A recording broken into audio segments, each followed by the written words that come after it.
بسم اللہ الرحمن الرحیم۔ معزز و محترم سامعین و ناظرین، السلام علیکم ورحمۃ اللہ وبرکاتہ۔ احباب ذی وقار، آج ہمیں جس موضوع پر اس نرجسی رافضی حسن اللہ یاری کی بکواسات کی وجہ سے گفتگو کرنی پڑ رہی ہے، ہم ایسے موضوعات کو عوام الناس کے سامنے یوں سرعام بیان نہیں کرنا چاہتے تھے، مگر اس نرجسی اور رافضی کی آئے روز کی بکواسات سے جو لوگ ورطہ حیرت میں پڑے ہوئے ہیں، ان کی رہنمائی کے لیے ہمیں مجبوراً یہ ویڈیو بنانی پڑ رہی ہے۔ احباب ذی وقار، وتی فی الدبر یعنی عورت کے مقام پاخانہ میں جمع کرنا، یہ ایک ایسا مسئلہ تھا کہ جس کے بارے میں وسائل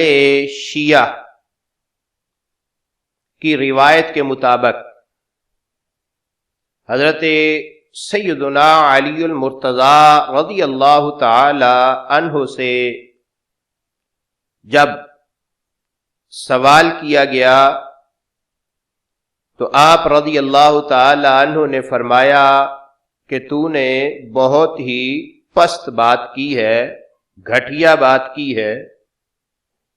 خدا تمہیں پست کرے، کیا تم نے ارشاد خداوندی نہیں سنا کہ اللہ رب العالمین فرماتا ہے کہ اتأتون الفاحشۃ ما سبقکم بہا من احد من العالمین، کہ اے قوم لوط، تم وہ فحش کام کرتے ہو جو تم سے پہلے کائنات میں سے کسی نے نہیں کیا۔ حضرت سیدنا علی المرتضی رضی اللہ تعالی عنہ نے جس فعل کو گھٹیا فعل قرار دیا انہی کی کتابوں کے مطابق، اور آپ نے جس چیز کو واضح طور پر جو ہے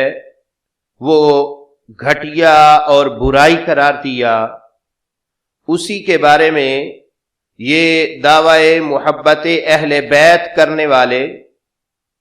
اہل بیت عظام کے بارے میں بھی یہ خیالات اور یہ نظریات رکھتے تھے کہ شاید وہ بھی اسی فعل بد کے جو ہے وہ ارتکاب کرتے ہیں۔ یہی وجہ ہے کہ یہ کتاب الاستبصار، جس کی جلد 3 ہے، صفحہ 243 ہے، اور اسی طرح یہ روایت تہذیب الاحکام کے اندر جلد 7 ہے، صفحہ 415 اور 416 ہے، اور اسی طریقے یہ روایت الفروع من الکافی کی جلد 5 ہے، صفحہ جو ہے وہ اس کا 540 ہے۔ صفوان بن یحییٰ وہ کہتا ہے کہ قلت للرضا، میں نے امام رضا رضی اللہ تعالی عنہ سے کہا، سوال کیا کہ ان رجلا من موالی کا امرنی ان اسألک عن مسألۃ ہابک واستحیا منک ان یسألک قال وما ہی۔ حضرت سیدنا رضا رضی اللہ تعالی عنہ سے سوال کیا کہ آپ کے ایک موالی نے مجھ سے یہ خواہش ظاہر کی ہے کہ ایک مسئلہ جو ہے وہ آپ سے پوچھ کر اسے بتاؤں، جس مسئلہ کو وہ خود شرم کی وجہ سے آپ سے براہ راست نہیں پوچھ سکتا۔ تو آپ رضی اللہ تعالی عنہ نے فرمایا کہ وما ہی، وہ کیا ہے؟ تو اب آگے قلت الرجل یاتی امرأتہ فی دبرہا، تو صفوان کہتا ہے کہ میں نے کہا وہ مسئلہ یہ ہے کہ کیا آدمی اپنی بیوی سے وطی فی الدبر کر سکتا ہے؟ تو آپ نے قالا ذالک لہو، آپ حضرت یہ ان کی روایات ہیں، یہ الزام اور ان کی طرف منسوب کر رہے ہیں، ورنہ ائمہ اہل بیت ان چیزوں سے پاک ہیں، ان چیزوں سے بری ہیں، وہ اس بارے میں قطعاً ایسے افعال شنیعہ و قبیحہ کبھی بھی جو ہے ان سے سرزد نہیں ہوئے۔ تو حضرت امام رضا نے آپ نے فرمایا ہاں یہ اس کے لیے جائز ہے۔ راوی نے پھر عرض کیا، کہتا ہے قالا، میں نے پھر کہا قلت لہو انت تفعل۔ اب دیکھیں یہ دعوی محبت کرنے والے، اپنے آپ کو شیعان اہل بیت کہلوانے والے، اہل بیت عظام کے ارد گرد رہنے والے، ان کی ذہنیت کو دیکھیں کہ حضرت سیدنا علی المرتضیٰ رضی اللہ تعالی عنہ نے جس چیز کو جو ہے وہ فعل کبھی قرار دیا، جس کو حضرت سیدنا علی المرتضیٰ رضی اللہ تعالی عنہ نے فرمایا کہ تو نے بڑی گھٹیا بات کی ہے، یہ اس گھٹیا فعل کو جو ہے اس کے بارے میں امام رضا رضی اللہ تعالی عنہ کے بارے میں گمان رکھتا تھا۔ ان کے پاس بیٹھنے والا، ان کا شیعہ، ان کے ساتھ جو ہے وہ محبت کا دعویٰ کرنے والا، وہ ان کے بارے میں بھی یہ گمان رکھ رہا ہے کہ شاید یہ فعل بد جو ہے وہ حضرت رضا علیہ باللہ تعالی رضی اللہ تعالی عنہ بھی کرتے ہوں۔ تو سوال کرتے ہوئے کہتا ہے فقلت لہو فانت تفعل، یعنی میں نے ان سے کہا، یہ محبت کا، ائمہ اہل بیت کے ساتھ پیار کا مدعی کہہ رہا ہے کہ میں نے ان سے کہا کہ یہ فعل بد جو ہے، یہ جس کو علی المرتضیٰ رضی اللہ تعالیٰ عنہ نے گھٹیا قرار دیا ہے، جس کو قرآن مجید فرقان حمید کے اندر اتاتون الفاحشۃ ما سبقکم بہا من احد من العالمین کی آیت پڑھ کر حضرت علی المرتضیٰ رضی اللہ تعالی عنہ نے جس کی برائی کی طرف اشارہ کیا، اس فعل کے بارے میں کہتا ہے میں نے آپ سے سوال کیا، میں نے دوبارہ یعنی پوچھا کہ کیا آپ بھی یہ فعل کرتے ہیں، آپ بھی جو ہے وہ یہ فعل سر انجام دیتے ہیں؟ قال انا لا نفعل ذلك، تو آپ نے فرمایا نہیں، ہم یہ فعل نہیں کرتے۔ تو یہ ایسا فعل یعنی وطی فی الدبر، یعنی عورت کے مقام پاخانہ میں جمع کرنا، مرد کا عورت کی دبر میں اللہ تناسل داخل کر کے اس سے لطف اندوز ہونا، اس نرجسی رافضی کے مذہب کے اندر مرغوب اور پسندیدہ مشغلہ ہے، جس پر انہیں بہت زیادہ فخر ہے۔ رافضی مرد و عورت، حسن اللہ یاری تم اور تمہاری عورتیں اس طرح لطف اندوز ہو کر جملہ مذاہب پر اپنی برتری ثابت کرتے ہو۔ اس سلسلے کے اندر کتب روافض میں سے میں چند روایتیں جو ہیں وہ آپ احباب کے سامنے پڑھتا ہوں۔ کیوں یہ پڑھ رہا ہوں؟ اس لیے کہ یہ آئے روز ویڈیوز کے اندر، اپنے پروگرامز کے اندر کبھی حضرت سیدنا عمر فاروق رضی اللہ تعالیٰ عنہ کی گستاخی کرتے ہوئے اور عجب انداز کے اندر جو ہے وہ کلام کرتے ہوئے آئے روز یہ کوئی نہ کوئی بکواسات کر رہا ہوتا ہے، تو اس کی بکواسات کو مد نظر رکھتے ہوئے یہ آئینہ دکھانے کے لیے میں یہ چند روایتیں پڑھوں گا، اور ان روایتوں کا ترجمہ بھی میں اپنا نہیں کروں گا، بلکہ ان روایتوں کا ترجمہ بھی میں جو ہے وہ مسائل الشریعہ، ترجمہ وسائل شیعہ، اس سے جس کا ترجمہ کرنا کیا ہے محمد حسین ڈھکو نے، اور جو مکتبۃ السبتین سے سیٹلائٹ ٹاؤن سرگودا سے شائع ہوئی ہے، جس کی جلد 14 ہے اور صفحہ 120 ہے،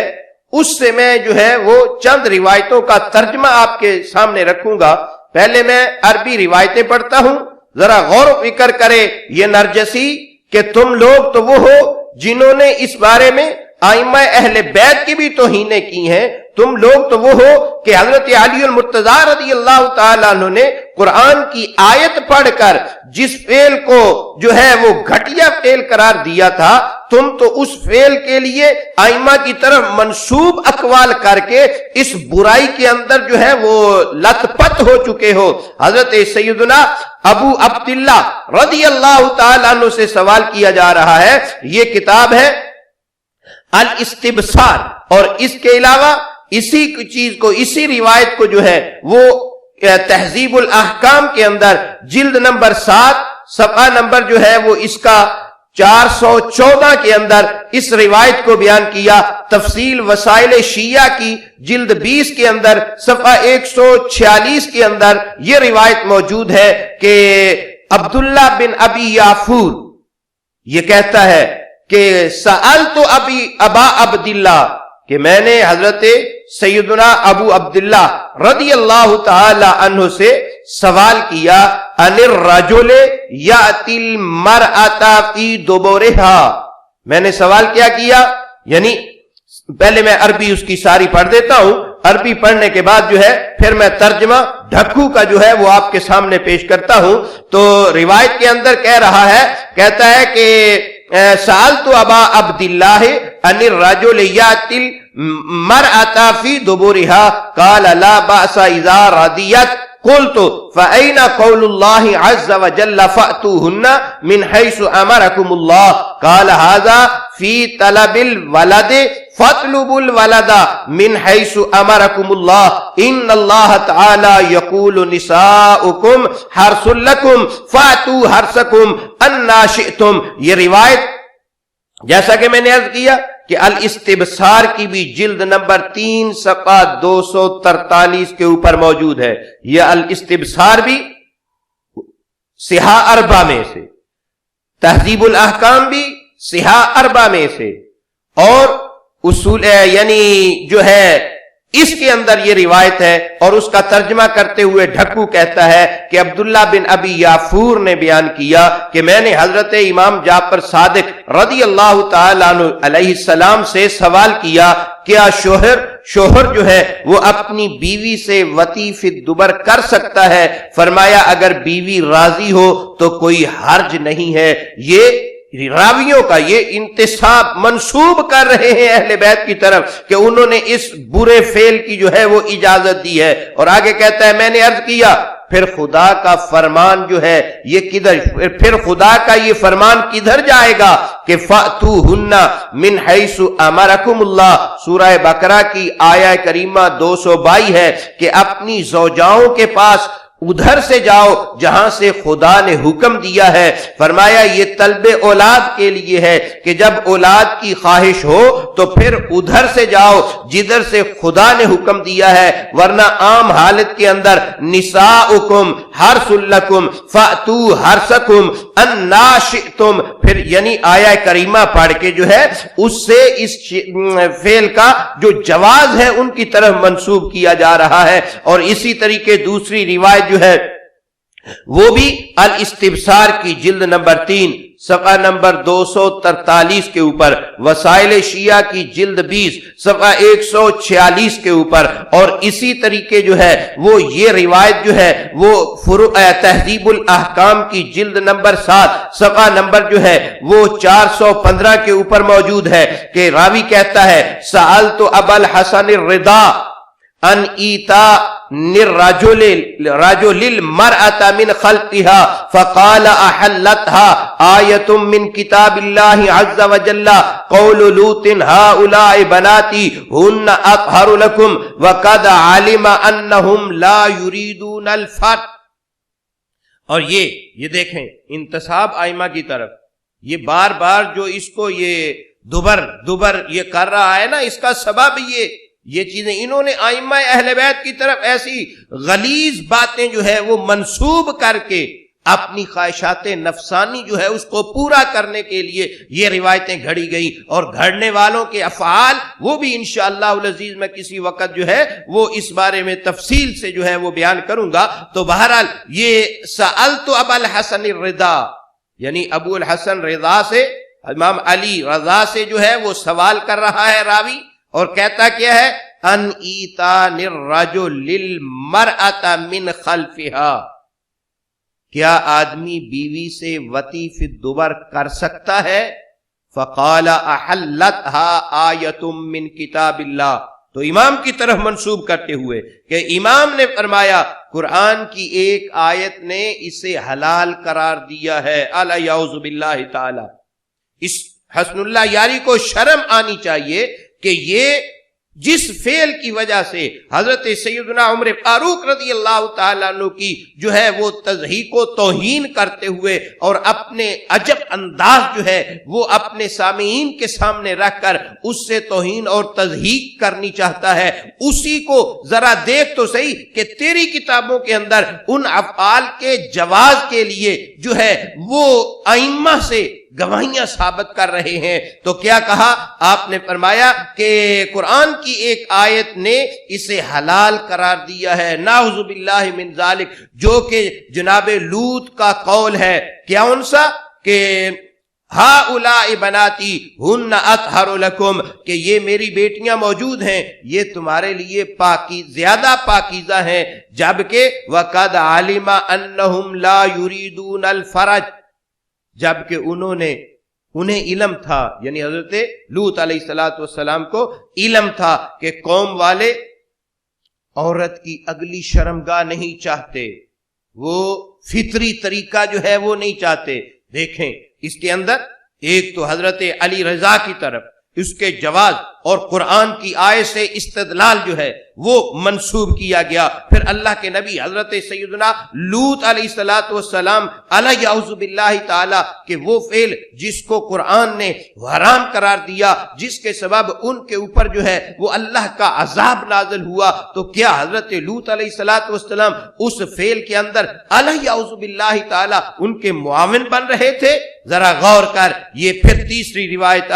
یہ روایت بھی الاستبصار کی جلد نمبر 3 ہے، صفحہ 243 ہے، اور تفصیل وسائل الشیعہ کی جلد 20 ہے، صفحہ 146 ہے، 25,262 نمبر حدیث ہے، اور حماد بن عثمان بیان کر رہا ہے۔ کہتا کیا ہے؟ یہ حماد بن عثمان بیان کرتے ہوئے کہتا ہے کہ قال سألت ابا عبداللہ، یہ تہذیب الاحکام کی جلد 7 کے اندر بھی یہ روایت موجود ہے۔ کہتا ہے کہ سألت ابا عبداللہ او اخبرنی من سألہ عن رجل یأتی المرأة فی ذلک الموضع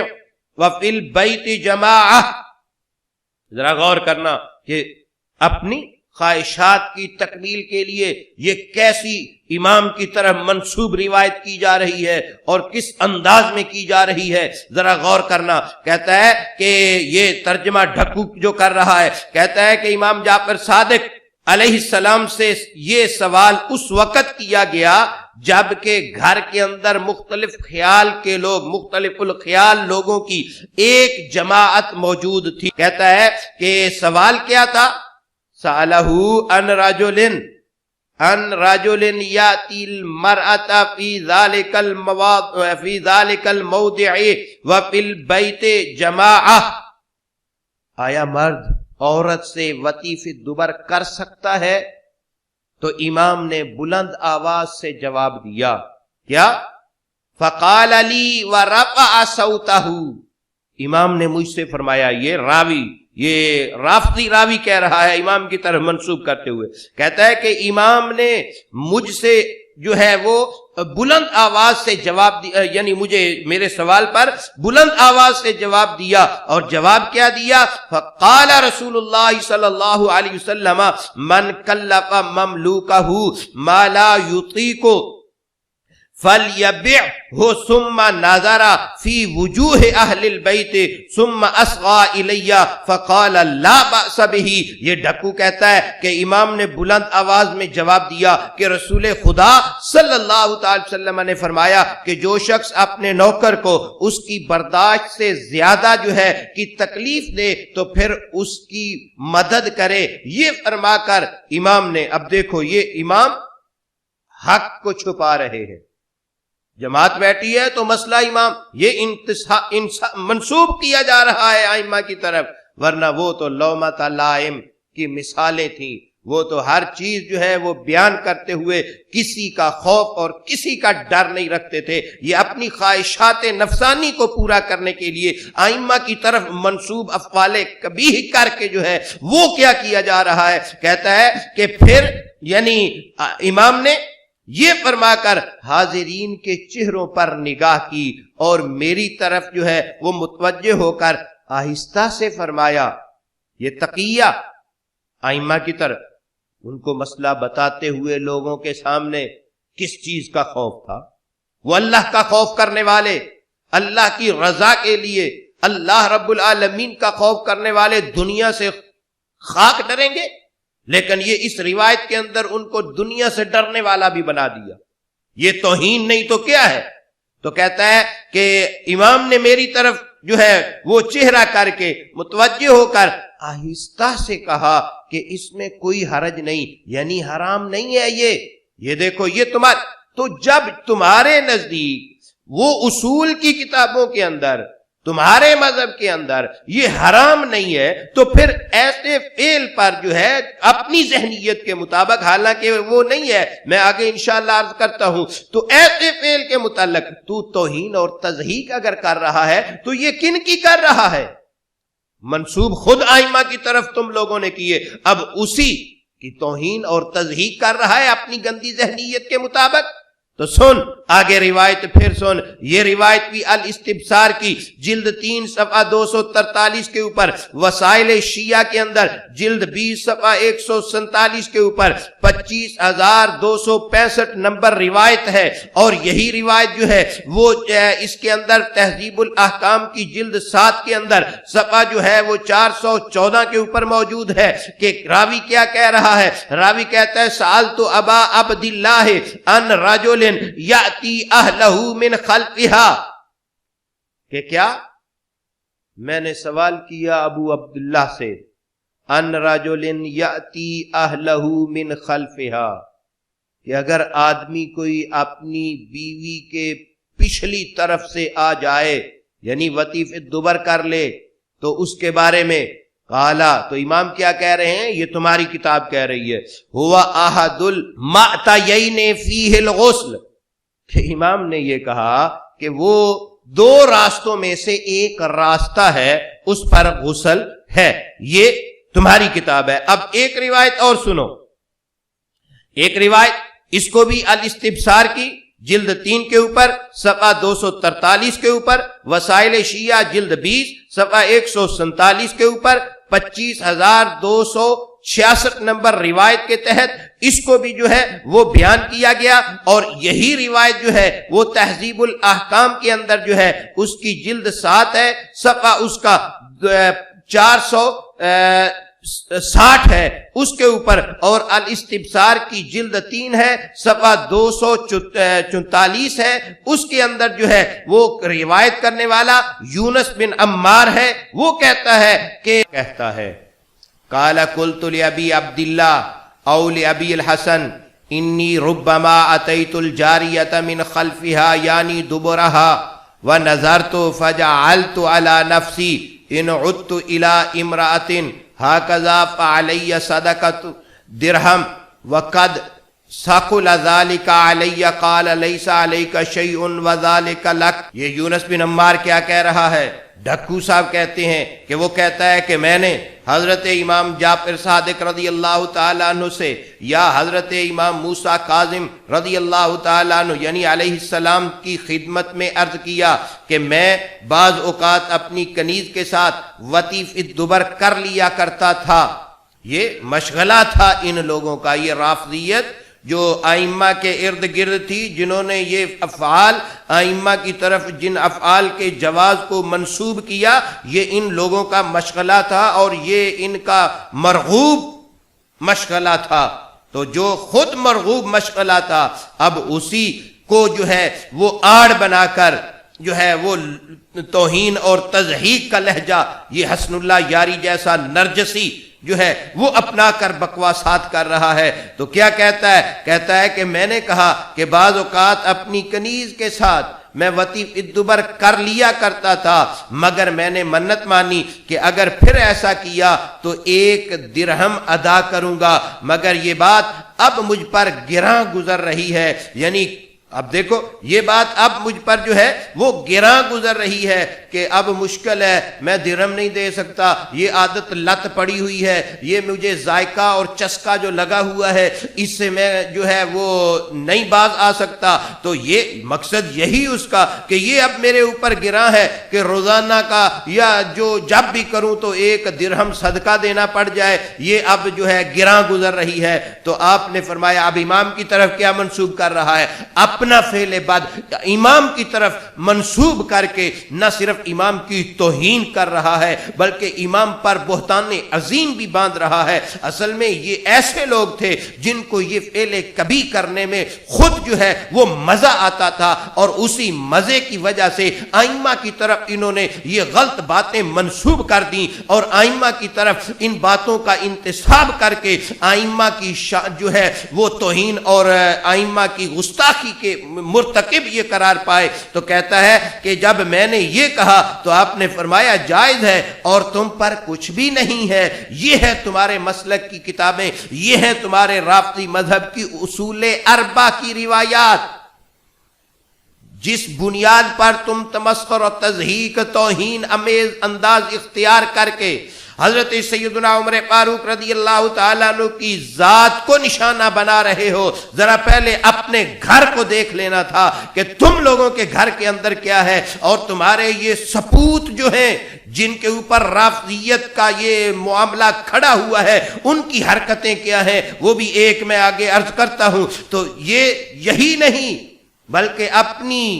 ان کی انداز دیکھیں کہ یہ کیا کر رہے ہیں۔ ایک اور روایت جس کو تہذیب الاحکام کی جلد نمبر 7 جو ہے اس کے اندر اور صفحہ نمبر جو ہے وہ 460 کے اوپر بیان کیا کہ ایک راوی کہہ رہا ہے ان ابی عبداللہ قال اذا اتى الرجل امرأة في الدبر وهي صائمة لم ينقض صومها وليس عليها غسل۔ یہ کیا، یہ ہو کیا رہا ہے؟ ذرا غور کرو۔ عجب مذہب ہے، عجب ائمہ کی طرف جھوٹ، الزام، بہتان ان کی طرف منسوب کیا جا رہا ہے۔ عجب صورتحال ہے۔ کہتا ہے کہ ایک آدمی یعنی پوچھا گیا کہ قال اذا اتى الرجل المرأة في الدبر، کہ ایک آدمی اپنی عورت کے پاس، اپنی بیوی کے پاس پچھلی طرف سے آتا ہے، پچھلی شرمگاہ کے اندر جو ہے وہ لطف اندوز ہوتا ہے،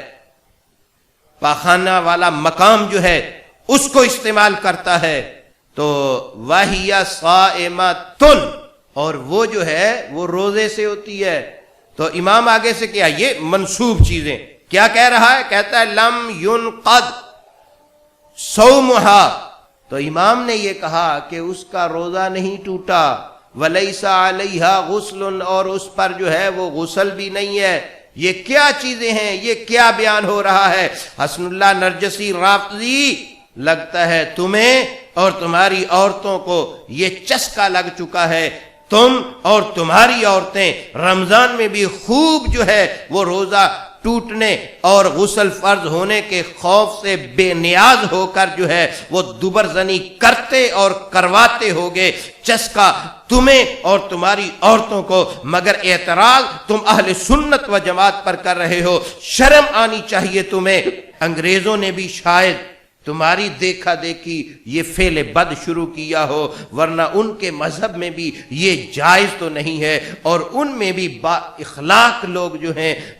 اس کام کو درست نہیں سمجھتے ہیں۔ کتنے شرم کی بات ہے کہ تمہارے مذہب کی کتابوں میں نہ صرف اس کے جواز کے فتوے موجود ہیں بلکہ اس گھنونے فعل کی نسبت تمہاری کتابوں میں پاک ہستیوں کی طرف بھی کی گئی ہے. افغانی نرجسی مفعول. تمہیں شرم آنی چاہیے. کبھی موقع ملا تو تمہاری تعلیم کے بارے میں بھی بتاؤں گا کہ تمہارے اداروں میں تعلیم کون سی دی جاتی ہے. محترم ناظرین و سامعین، خاوند اپنی بیوی کی اگلی شرمگاہ میں مجامعت کرتا ہے اور صرف اینگل تبدیل کرتا ہے تو اس میں حرج نہیں ہے، چاہے وہ کسی بھی پوزیشن کے اندر جمع کرتا ہے، لیکن دخول کی جگہ صرف بیوی کی اگلی شرمگاہ ہو تو اس میں حرج نہیں ہے. یہودیوں کا یہ خیال تھا، ان کا یہ گمان تھا کہ اگر کوئی شخص پچھلی طرف سے عورت کی اگلی شرمگاہ میں مجامعت کرتا ہے تو اس سے بچہ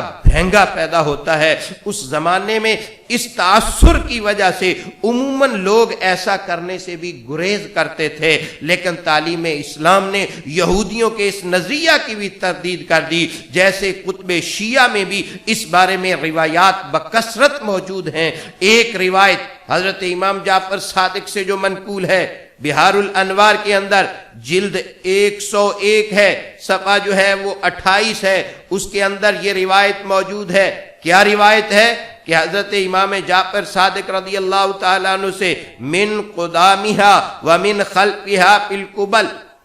یعنی عورت کی اگلی شرمگاہ اور پچھلی شرمگاہ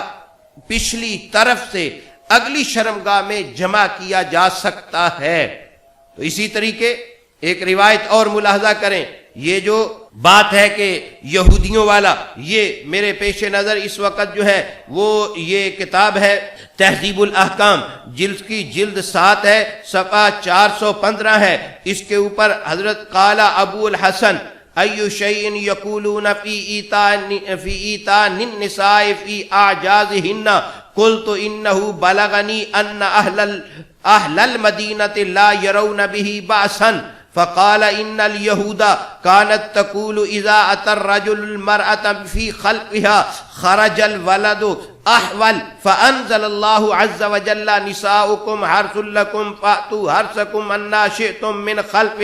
او قدام خلافا لقول اليهود ولم يعن في ادبارهن. کہ یہودیوں کے اندر یہ جو مشہور باتیں تھی، اور اسی طریقے یہ روایت بہار الانوار کے اندر بھی صفحہ 29 کے اوپر بھی موجود ہے کہ ان اليهود كانت تقول اذا اتى الرجل من خلقها خرج ولده احول، کہ یہودی یہ کہتے تھے کہ آدمی جب پیچھے سے عورت کی شرمگاہ میں جمع کرے تو بچہ بھینگا پیدا ہوتا ہے. ان کے اس قول کی نفی کے لیے قرآن مجید فرقان حمید کی یہ آیہ کریمہ نازل ہوئی. تو حضرت سیدنا عمر فاروق رضی اللہ تعالی عنہ کی جو روایت اس نرجسی رافضی حسن اللہ یاری نے بیان کی اور اپنی گندی ذہنیت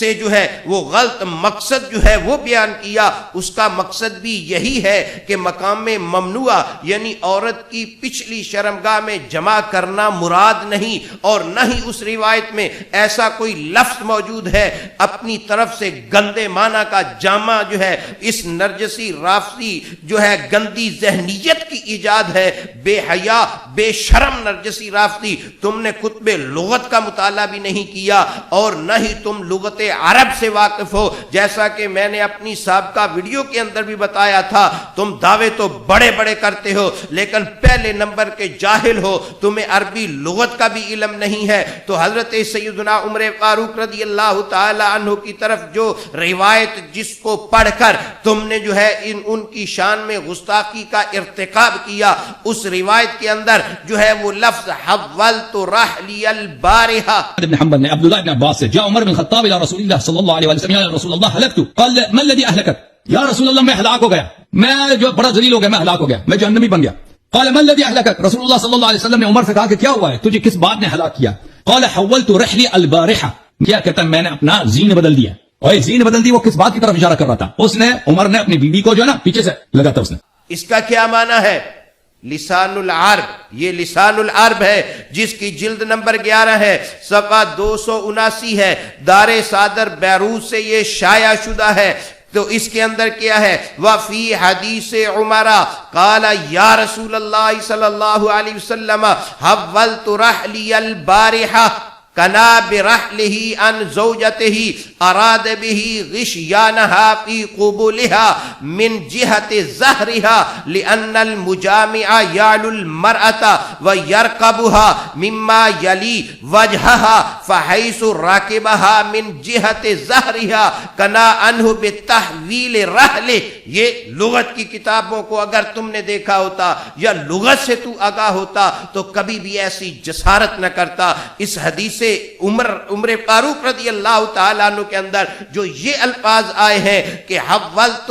رحلی البارحہ، اس میں رحلی سے مراد جو ہے وہ بیوی ہے، اور اس قول کا مقصد پچھلی جانب سے آگے کے مقام میں جمع کرنا ہے، نہ کہ تمہاری گندی ذہنیت کے مطابق دوبر زنی کرنا. تو اسی طریقے مشہور دوسری لغت کی کتاب تاج العروس کے اندر جلد نمبر جو ہے وہ اس کی 29 ہے، صفحہ اس کا 55 ہے، دار الہدایہ ہے کہ قال یا رسول اللہ صلی اللہ علیہ وسلم حولت رحلی البارحہ کنا برحلہ عن زوجتہ اراد غشیانہ فی قبولها من جہت ظہرها. اس کے اندر بھی وہی، اس کا معنی یہ ہے یہ تم نے اپنی گندی ذہنیت سے اپنی گندگی جو ہے اس کو باہر کرتے ہوئے تم نے گندا مقصد اور گندا مفہوم جو کشید کیا ہے یہ اس سے مراد نہیں ہے. اسی طریقے ابن اسیر جزری نے النہایہ فی غریب الحدیث کے اندر جلد نمبر 2 ہے، صفحہ نمبر 209 ہے، اس کے اوپر بھی وفی حدیث عمرہ قال یا رسول اللہ صلی اللہ علیہ وسلم حولت رحلی البارحہ کنا برحلہ عن زوجتہ اراد بہ غشیانها فی قبولها من جہت ظہرها لأن المجامع یعلو المرأة ویرکبها مما یلی وجہها فحیث رکبها من جہت ظہرها کنا عنہ بتحویل رحلہ. کہ اس کا مقصود ہی وہ نہیں ہے، اس کا مطلب ہی وہ نہیں جو تو اپنی گندی ذہنیت اور لوگوں کے اندر گندگی پھیلانے کے لیے جس سے تو استدلال کر رہا ہے وہ یہاں مراد ہی نہیں ہے. یہ تمہاری گندی ذہنیت کی ایجاد ہے، ورنہ اس کا مقصد فقط یہ ہے کہ اگر کوئی فرد، اگر کوئی آدمی جو ہے وہ اپنی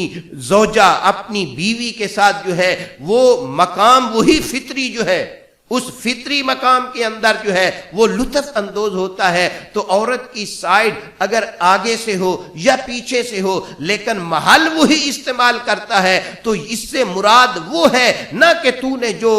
دوبر زنی پر اس کو محمول کیا وہ مراد نہیں ہے. تو اگر تمہیں مزید جو ہے میں تمہیں ایک اور بات بھی بتاتا ہوں. ہم وہ بھی جانتے ہیں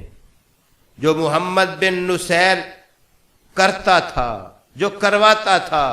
یہ دیکھو رجال کشی صفحہ نمبر 270 ہے، رقم الترجمہ 382 ہے، مؤسسۃ العالمی للمطبوعات بیروت ہے. اس کے اندر اس کا فعل نہیں تجھے نظر آیا؟ اصل میں یہ خود رافضیت اس چیز کی جو ہے وہ خواہش رکھتی تھی اور خود اس فعل کے اندر جو ہے وہ لگی ہوئی تھی، جس بنیاد پر انہوں نے ایسی روایات کو آئمہ کی طرف منسوب کر دیا. تو یہ محمد بن نصیر جو ہے اس کا احوال بھی میں ترجمہ نہیں کر رہا، مفہوم عرض کر رہا ہوں کہ اس کا کیا دیکھا گیا. جو فعل بد کرتے تھے وہ کرواتے بھی تھے، جہاں فاعل تھے وہاں مفعول بھی تھے. اب تمہیں بھی پتا ہوگا کہ تم جو آیت اللہ بن رہے ہو یہ کس محل اور کس مقام اور کس مرتبے کی طرف جانے کے لیے تم کس کونے خدرے کے اندر جاتے رہے ہو. تو یہ معاملہ ہوا ہے. تو سنو، کہتا ہے کہ لوگوں نے اس کو دیکھا محمد بن نصیر کو یانن و غلام لہو علی ظہرہ، کہ ایک نوجوان کو اس فعل بد کے لیے تیار کر کے اپنی ہوس کو پورا کرنے کے لیے خود مفعول بنا، اس کو فاعل بنایا. تو جب وہ فعل سرزد ہو رہا تھا تو لوگ آ گئے، لوگوں نے دیکھ لیا یہ سپوت کو. اگر تم اس طرف دوسری طرف جاؤ گے وہ میں آگے عرض کرتا ہوں. تو سنو، تو جب وہ ہوا فرآہ علی ذالک، لوگوں نے دیکھ لیا کہ یہ سپوت ہمارا، یہ خود برہنہ حالت کے اندر خود جو ہے وہ گھٹنوں کے بل ہے اور پیچھے اس نے سواری کے لیے نوجوان کو سوار کیا ہوا ہے، تو کیا کہتا ہے؟ تو انہوں نے دیکھا، تو انہوں نے جب اس سے یہ بات کی کہ یہ کیا کر رہے ہو، تو آگے سے کیا کہتا ہے؟ کہتا ہے کہ یہ لذات میں سے ہے اور اس کے ساتھ تواضع پیدا ہوتی ہے، کہیں تم بھی وہ تواضع کے لیے یہ معاملات تو نہیں کرواتے رہے۔ اور کہتا ہے اس سے جو ہے وہ کیا ہوتا ہے؟ غرور ٹوٹتا ہے۔ اگر کسی کو اس پر ائمہ کی لعنت کا خیال آئے تو ہم ان سپوتوں کو بھی جانتے ہیں جن پر ائمہ اہل بیت نے لعنت کی، اور رافضیت جو ہے، رافضیت کے مذہب کی چکی انہی کے گرد گھوم رہی ہے۔ اگر ملعون سپوت موجود نہ ہو تو رافضیت کا ملیا میٹ ہو جائے گا۔ اور یہ بھی ہم جانتے ہیں کہ تم اب علامہ سے شیخ الاسلام جو بنے بیٹھے ہو اور آگے آیت اللہ بننے، آیت اللہ کا عہدہ سنبھالنے کے لیے جو تیاریاں کر رہے ہو، تو یہ سب مراحل تم نے کیسے طے کیے ہیں؟ میں اپنی طرف سے نہیں کہتا، یہ اپنے ہی رافضی کی گفتگو، ایک ویڈیو کلپ مختصر سنو، آج میں اس کا ترجمہ نہیں کروں گا، ضرورت پڑی تو اس کا ترجمہ بھی کریں گے، اور اس پر جو ہے وہ تمہاری کتابوں سے اس نے تو قول کیا ہے، ہم انشاءاللہ اس پر دلائل کا انبار لگا دیں گے۔ ذرا اس ویڈیو کو ملاحظہ کر۔ انت مسألة انا اقول عن نفسي، يقولون عني انا اقوى الدين، يقولون عني انا وقال عني مجنون. مرض نفسي. اي اولا هالصفتين ما ينجمعن بانسان واحد. نعم. عق والدين رفض، هذا عق والدين، شلون مجنون؟ اذا صار مجنون راحت من صفة العق والدين، لا ولا على المجنون حرج. وتمام؟ نعم احسنت. زين احنا نفرض انا مجنون. نعم.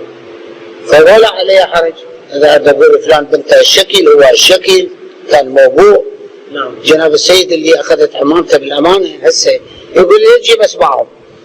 اذا واحد هو مثلا مو بعيد، واحد اذا اهمل اولاده يلاط بهم ويصير يمشي بدون ذكر الاسباع، هذا اللي يلاط به بعدين يصير لي مرجع او متمرجع، فهمت؟ يصدر رساله، يصدر احكام وفتاوى، يشتغل مع صدام، يشتغل مع الشاه، يشتغل مع الانجليز.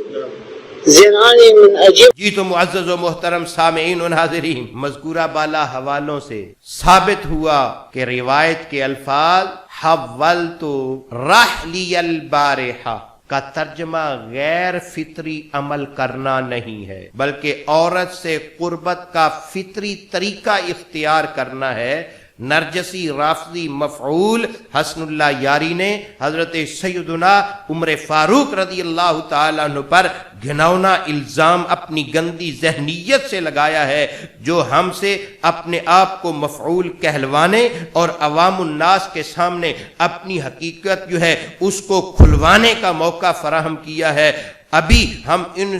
ثبوت کے تراجم سے احتراز کر رہے ہیں، مگر اہل علم تو جانتے ہی ہیں کہ کوئی نہ کوئی کونا کھدرا اس کی ترقی کا سبب بن رہا ہوگا۔ وہ سندھ کی ایک بزرگ صوفی بزرگ ہستی ہے، انہوں نے کہا تھا کہ جو یاراں کو نہیں منیندا، جو یاراں کو نہیں منیندا او مفلس تے مفعول رہندہ۔ والسلام علیکم ورحمۃ اللہ وبرکاتہ۔